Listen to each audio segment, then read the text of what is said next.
अभी हम आए हैं सोरेगांव वृद्धाश्रम में।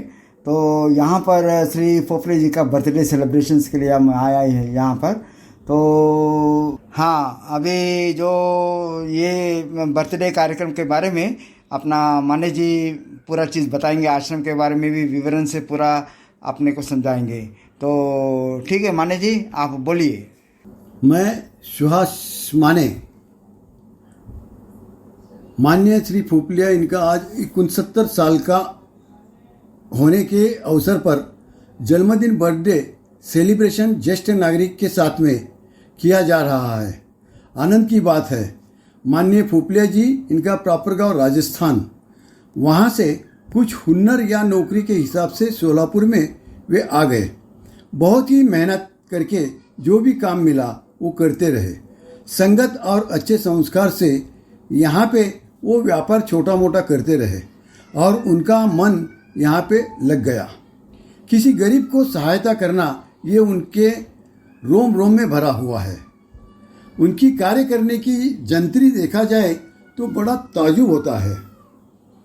उन्होंने बहुत ही सुख दुख गरीबी झेली है और बहुत ही वृद्ध लोगों का हालात नज़दीक से देखा है और सुना भी है। उनका समाज कार्य बहुत ही बड़ा है। उन्होंने सोरेगांव में ब्रिज मोहन फोफलिया संचालित श्री निम्बार्क बीजधाम वृद्धाश्रम बनाया है। ये बना के कम से कम 23 या 25 साल होने को आया है। उनकी काम का लेखा जोगा नीचे दी हुई लिस्ट में भी भेजी है। गरीब होनहार बच्चों के लिए स्कूल, गौर गरीब लोगों के लड़का लड़की के सामुदायिक विवाह, आँखों का चैरिटेबल ट्रस्टी हॉस्पिटल, दांतों का हॉस्पिटल, अन्नदान, दलित मित्र, मुफ्त पूरा दांत की कवली बिठाना, मोती बिंदु शस्त्रक्रिया कराना, वो भी मुफ्त। आश्रम में हर रविवार को खास करके वरिष्ठ नागरिकों के लिए मनोरंजन का कार्यक्रम उसमें होता है। उसमें हर रविवार को अलग अलग मनोरंजन कार्यक्रम जैसे कि ऑर्केस्ट्रा, भजन, कीर्तन, भारूड़, कई प्रकार के वृद्धों के लिए खेल, कई डॉक्टरों को बुला के शारीरिक चिकित्सा और व्याधि के ऊपर व्याख्यान, रक्तदान शिविर, शरीर स्वास्थ्य के लिए अन्न कौन कौन सा अन्न और किस प्रकार ग्रहण करे, पथ्य पानी, व्यायाम, योगा, प्राणायाम, बहुत ही बातों की ऊपर चर्चा होती रहती है यही आश्रम में। खुद वही अपने जुबान से कभी कभी बुजुर्गों ने कैसा बर्ताव करना, कैसा रहना और युवा पीढ़ी आजकल की जमाना कैसा बदल रहा है, नया जनरेशन दिन ब दिन जॉइंट फैमिली खत्म कैसी हो रही है, बूढ़े माँ बाप को बच्चों से होने वाली तकलीफें, बुजुर्ग क्यों वृद्धाश्रम का सहारा लेते हैं, जो माँ बाप ने आजोबा ने घर इकट्ठा बांध के रखा था, इतना बड़ा वैभव खड़ा किया, ऐसे लोगों की वृद्धाश्रम लाना, ये बातों का सिलसिला वो भी कथन किया जाता है। घर में माँ बाप को कैसे संभालना, उनका ख्याल कैसा करना। एक वक्त मंदिर में मत जाओ, लेकिन माँ बाप की ये भगवान है, उनका दर्शन लो, वो ही भगवान है। उनको वृद्धाश्रम में छोड़ने के बजाय उनको समझ लेना। ब्रिजधाम आश्रम में माँ बाप के कई स्लोगन, सुविचार हर दीवार पर अंदर और बाहर से लोगों के सामने आने के लिए, उनको माँ बाप का महत्व समझाने के लिए पेंटिंग की गई है, वो लिखी है। आश्रम में नवरात्र में दांडिया, दिवाली में मिष्ठान्न देना, एक दूसरे के गले लगाना, मन की बातें एक दूसरे को सुनाना, सभी कार्यक्रम वरिष्ठ नागरिकों के लिए हर रविवार को रखे जाते हैं। हफ्ते में संडे कब आएगा, ऐसा माहौल वहाँ का है। शासन के तरफ से या दूसरे किसी से भी अनुदान यहाँ लिया नहीं जाता।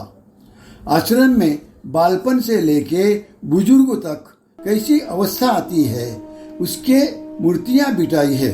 श्रावण बाल अपने माँ बाप को कावड़ में बिठाकर कैसा तीर्थ यात्रा लेके जाता है। युवा पीढ़ी, नया जनरेशन माँ बाप से कैसा बर्ताव करता है, वो भी मूर्ति, बहुत सारी घटनाएं यहाँ से बोध लेने जैसी है। धन्यवाद। ठीक है मान्य जी, बहुत अच्छा मालूम हो गया। आप फोफले जी के बारे में बहुत सारा चीज़ बता दिए, तो आश्रम और भी वृद्धि होना बोल के अपन भगवान को प्रार्थना करेंगे। Thank you. Thank you, thank you.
त्या कामाला झाली माझ्या लग्नाची घाई कधी म्हणणार तुला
देवेंद्रजी आउट. गुरुजींना परमेश्वराच्या चरणी वाढदिनाच्या निमित्त प्रार्थना करतोय. रईसों की महफिल का जिक्र क्या करते हो गालिब. श्रीमंताच्या गोष्टी मला कशाला सांगतोय. रईसों की महफिल मंडळी आपण सर्व मंडळी येथे आलेला आहात आणि म्हणूनच मला वाटतं शेठजींच्या या स्वागतासाठी आपण कोणत्या आणावीत फुले. शेडजींच्या या वाढदिनासाठी आम्ही कोणत्या नवीन फुले कोणत्या नव्या पाकळ्या त्या देखील कमीच पडणार आहेत, म्हणून कवी देवेंद्र करतोय शेडजींच्या साठी आपल्या हृदयाच्याच पाकळ्या टाळ्या वाजवायला हरकत नसावी. शेडजींना तर आशीर्वाद मिळणार आहे. मित्र हो, या वृद्धाश्रमाची वीट ज्यांच्या हातून लागलेली आहे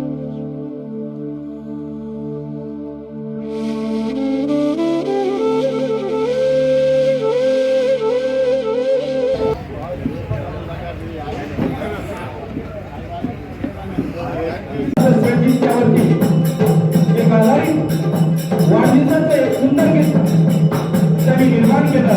अगदी थोड्या वेळा त्या ठिकाणी हे गीत शेडजींच्या वाढदिवसानिमित्त तयार केलेलं आहे.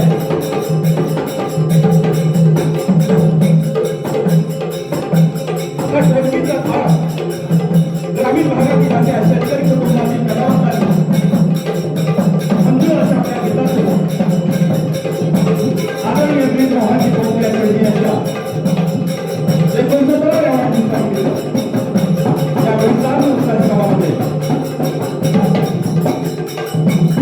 वाढदिवसाचं हे गीत सादर करीत आहे महापालिकेचे हे कलावंत अख्ख्या धनगीच्या तळावर महाराष्ट्राच्या कानाकोपऱ्यात या ग्रामीण भागातील शेतकऱ्यांनी हा आपला आवाज मोहनजी भोसले शेडजी यांच्या वाढदिवसाला त्यांनी या ठिकाणी तयार केलेला आहे. जोरदार टाळ्या या कलावंतांना आपण उत्साह व्हावा. जोरदार टाळ्या.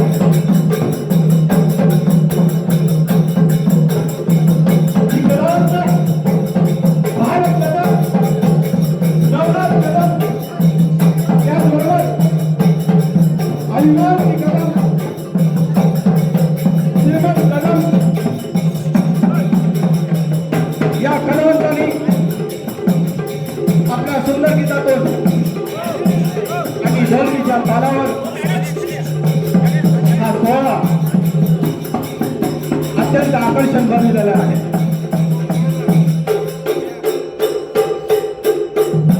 जोरदार टाळी. हा उत्सव वाढवायचा आहे आपण सगळ्यांनी. एक ग्रामीण भागातील कलावंत आदरणीय वीर मोहनजी भोसले शेडजी यांच्या 69व्या वाढदिवसानिमित्त आपल्या कलाकारीतून त्यांना शुभेच्छा देण्यासाठी आलेला आहे. सन्माननीय भारती कदम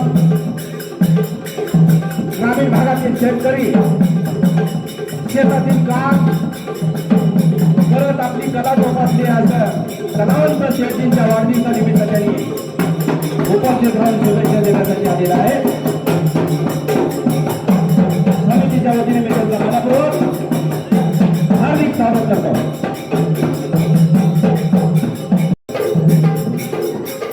शुभेच्छा देण्यासाठी आलेल्या तमाम आमच्या सर्व मान्यवरांचं आजची ही सोहळा आहे.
सोलापुर के सैकड़ों कलाकार, सैकड़ों नहीं कई सैकड़ों कलाकार और कई ज्येष्ठ नागरिक यहाँ हर रविवार को आते हैं. उनके लिए संगीत का प्रोग्राम रहता है.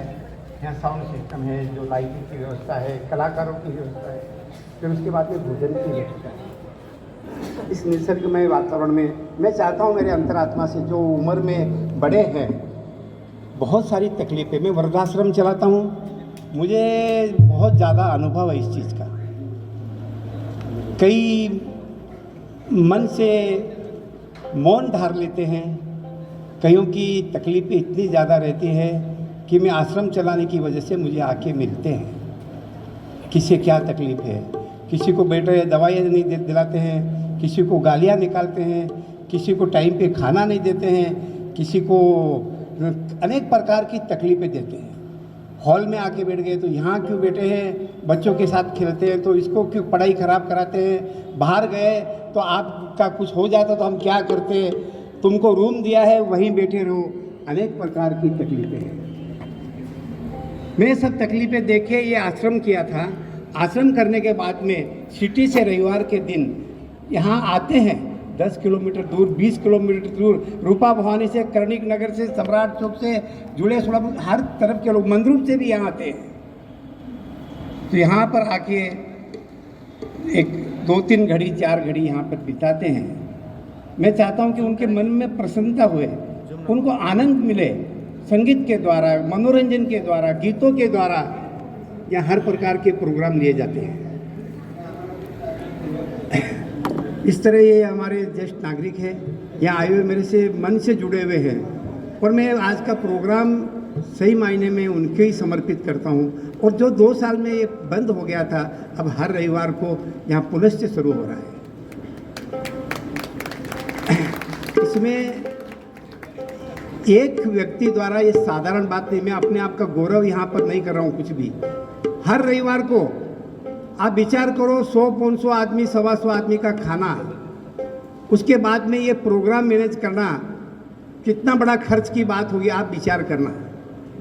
लेकिन मुझे जो आनंद मिलता है, हमारे इनके मुस्कुराहट पे जो मुझे आनंद मिलते हैं हर रविवार को, और मैं व्यक्तिगत रूप से यहाँ रहने की उपस्थित रहने का प्रयत्न करता हूँ।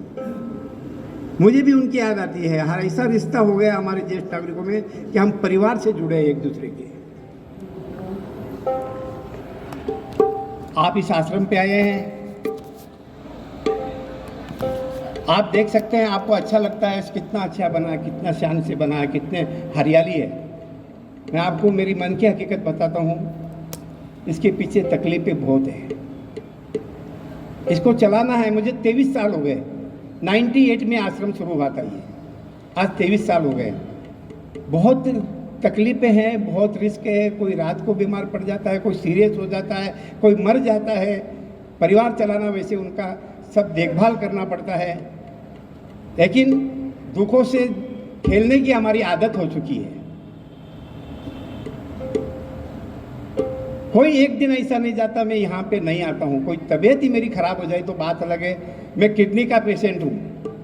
मैं 2007 से मेरा क्रिएटिनिन 0.7 गया था, लेकिन मेरी डाइट की वजह से, मेरे खान पान की वजह से मेरा क्रिएटिनिन नॉर्मल रहता है।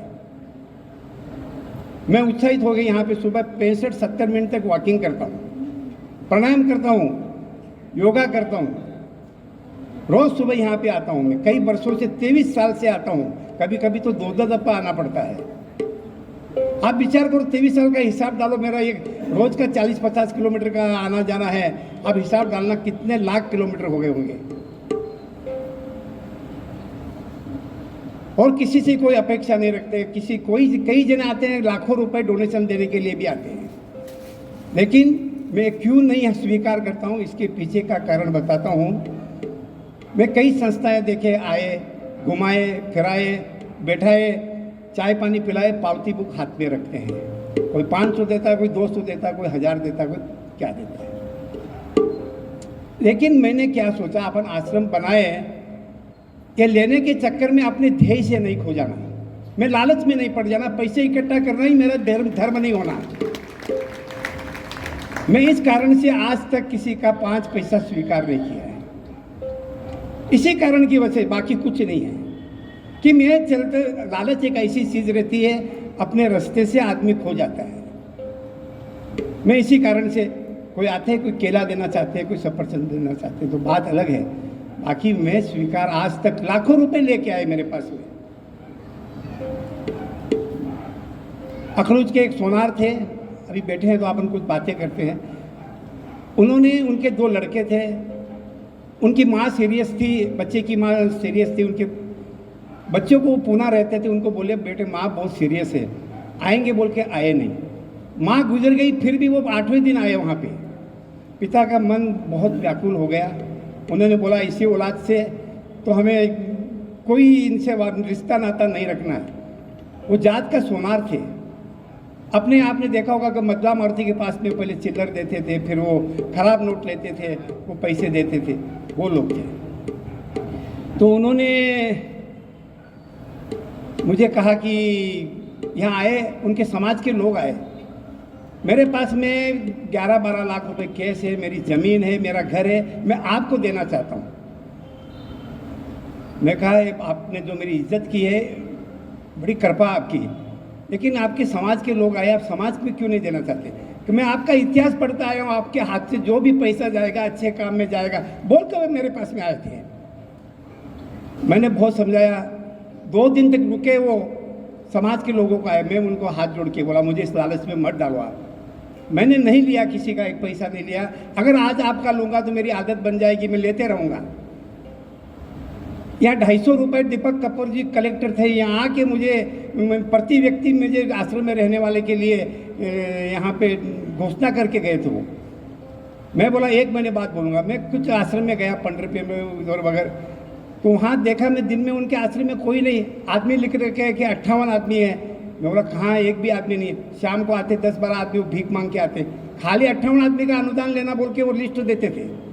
मैंने कलेक्टर साहब से बोला मुझे अनुदान नहीं चाहिए, मेरी बुद्धि भ्रष्ट हो जाएगी। मैं 10 आदमी की जगह 15 आदमी की जगह 20 आदमी की जगह मैं 50 आदमी लिखूंगा यहाँ पे।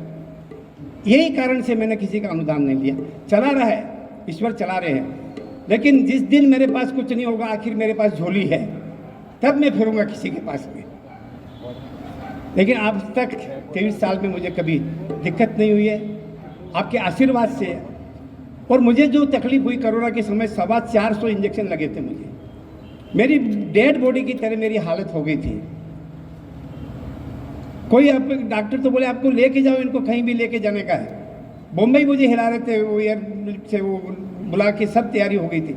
मैं बोला बम्बई में कोई पहचानेगा नहीं, कहाँ डाल देंगे पता नहीं, मैं यहाँ पर हूँ, ठीक हूँ। तो मैं आपके आशीर्वाद से ठीक हो गया।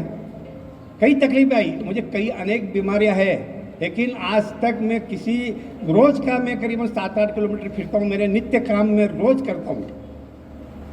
सब आपका आशीर्वाद है, मुझे आप लोगों की दुआ है। आप मुझे प्यार करते हैं, मुझे इतने दूर से सिटी से आप आने वाले बहुत दूर से आए। कोई स्कूटर लेके आया उसका 100 रुपये खर्च होता है, गाड़ी लेके आया उसका 400 रुपये खर्च होता है, रिक्शे में आया उसका 100-200 रुपये खर्च होता है, ऑटो रिक्शा में आया उसको 150 रुपये भाड़ा लगता है। तो ये मेरी भावना है, ये मैं करता हूँ, मुझे खुशी मिलती है, मुझे अपने लोग मिलते हैं यहाँ पे, मुझे चाहने वाले मिलते हैं। मुझे थोड़ी तकलीफ होती तो घर पे आ जाते सब हमारे ज्येष्ठ नागरिक, मेरा हाल पूछने को आ जाते, जानकारी लेने को आ जाते हैं। बहुत स्नेह है, रिश्ता हो गया है। नज़दीक के भी रिश्ते दूर हो जाते हैं और दूर के रिश्ते भी नज़दीक हो जाते हैं, बस अपनी देखने की दृष्टि अच्छी रहे। और मेरा तो एक विश्वास है, मैं हमेशा ये सोचता हूँ, इस शरीर का आप देख लेना, कोई भी जाता है 2 दिन तक फोटो को हार पहना देंगे, उसके बाद में फोटो साफ करने वाले भी नहीं मिलेंगे आपको। करेक्ट, देखते हैं यहाँ पर नहीं, हाड़ जले जैसे लाकड़ी, केस जले जैसे घास, सोने जैसी काया जल गई, कोई ना आया पास। 4 गज गजी मंगाई, चढ़ाई काट की गोड़ी, चारों कोने आग लगाई, फूंक दी जैसे होली। क्या है जीवन ये? पत्ता पूछे डाल से, सुनो वन आई मेरी बात, अब के बिछड़े ना मिले, जाए पड़े कहीं दूर। डाल बोले पात से, सुर पत्ते मेरी बात, इस घर की ये रीत है, एक आवत एक जात। जीवन बड़ा विचित्र है। पैसा क्या चीज है? शरीर का ही भरोसा नहीं है, पैसा भी आता जाता है, आदमी का शरीर ही नहीं है, मिट्टी के समान है ये। रोज सुनते हैं आदमी सिगरेट पीता जा रहा था, ठोकर लगे, आदमी मर गया, सिगरेट सी लग रही है। क्या जीवन है ये? बड़ा विचित्र है ये। मैं तो इंसान में भगवान देखता हूं, मैं इनमें ही ईश्वर ढूंढता हूं। मेरे हाथ से कोई इनके प्रति कम से कम अच्छा ना कर सकूं तो बुरा तो नहीं करूं कभी, ये भाव लेके मैं चलता हूं। तो ऐसे मेरे विचार है, यह मेरा सोच है। मैं सब कुछ पहले किया, मेरा घर बाद में बनाया मैंने, ये पूरे सोलापुर को मालूम है। मैंने पहले आश्रम बना दिया, मैंने 1000-1200 सामुदायिक विवाह कर दिए, रामदेव बाबा को बुला लिए, हॉस्पिटल बना दिए, नेत्रालय बना दिए, क्या क्या करना जो किए, लेकिन लास्ट के अंदर मैंने अपना घर बनाया है। तो मेरी ये सोच ही इस तरह की है।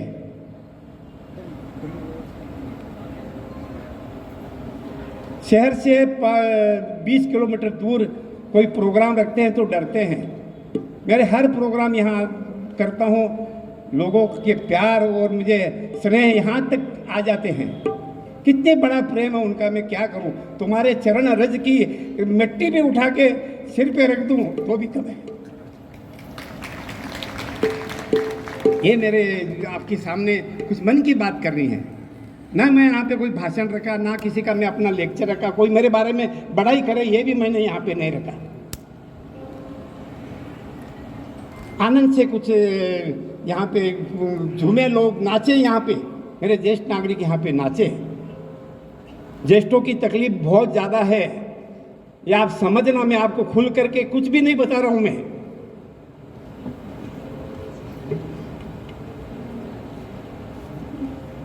तो इस तरह से ये रविवार का प्रोग्राम होता है।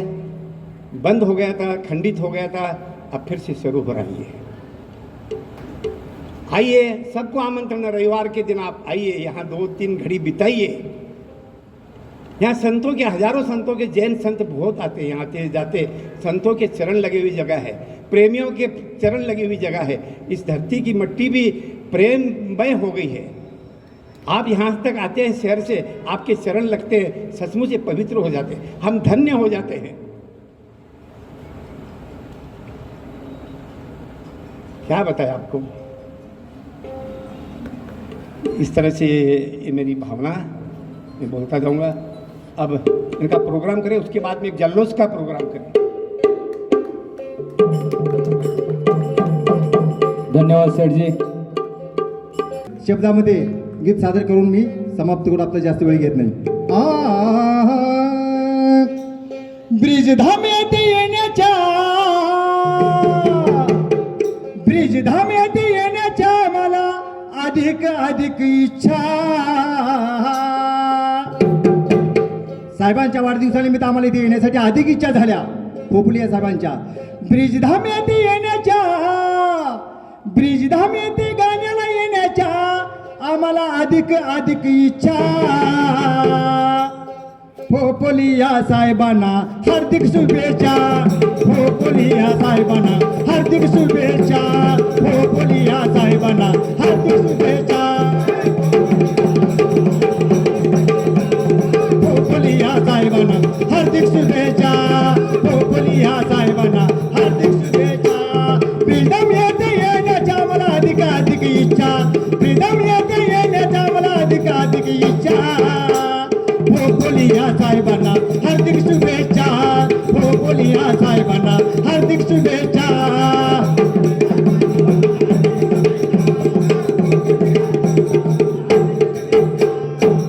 साहेबांना त्यांच्या वाढदिवसानिमित्त आमच्या कला मंडळातर्फे हार्दिक शुभेच्छा, हार्दिक शुभेच्छा, हार्दिक शुभेच्छा। धन्यवाद कदम बंधू, धन्यवाद। या ठिकाणी ज़्यादा हो गई है, आपको तकलीफ होगी, आप बैठ जाइए, थोड़े लोग खत्म हुए उसके बाद जाइए, गड़बड़ मत करो कोई भी।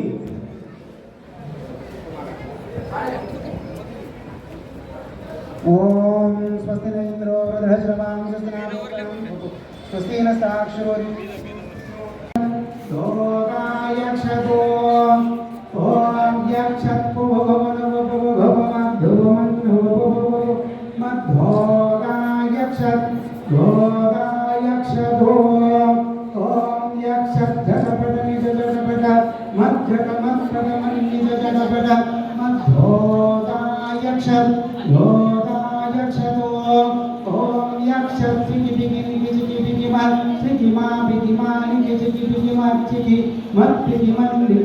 श्रीमद्भोगा यक्षद्भोगा यक्षगो ॐ यक्षद्भोगो मद्धुमन्यो मद्धोदा यक्षद्भोगा यक्षगो ॐ शतमानं भवति शतायुः पुरुषशतेन्द्रिये आयुष्येन्द्रिये प्रतिष्ठति धनं धान्यं पशुं भोगीर्तिलाभं शतसंवत्सरं दीर्घमायुः आयुरारोग्यैश्वर्यादि सर्वसम्पन्नमस्तु विशेषाणाम् आरोग्य सर्वसम्पन्नमस्तु।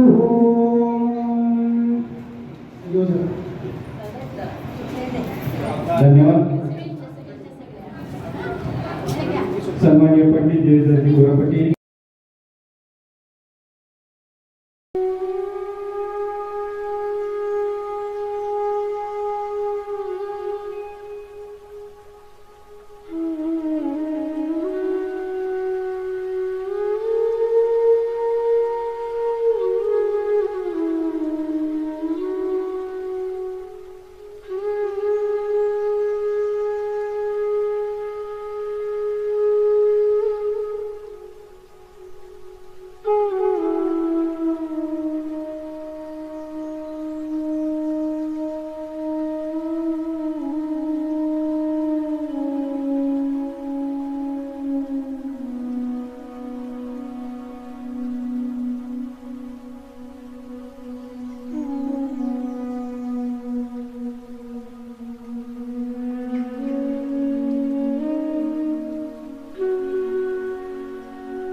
फ्रेंड्स, आज का व्लॉग कैसा लगा कमेंट कर बताइए और मेरा चैनल ज्ञान फुटप्रिंट्स को ज़्यादा से ज़्यादा लाइक करें, शेयर करें और सब्सक्राइब करें। चलते हैं, मिलते हैं नेक्स्ट व्लॉग में।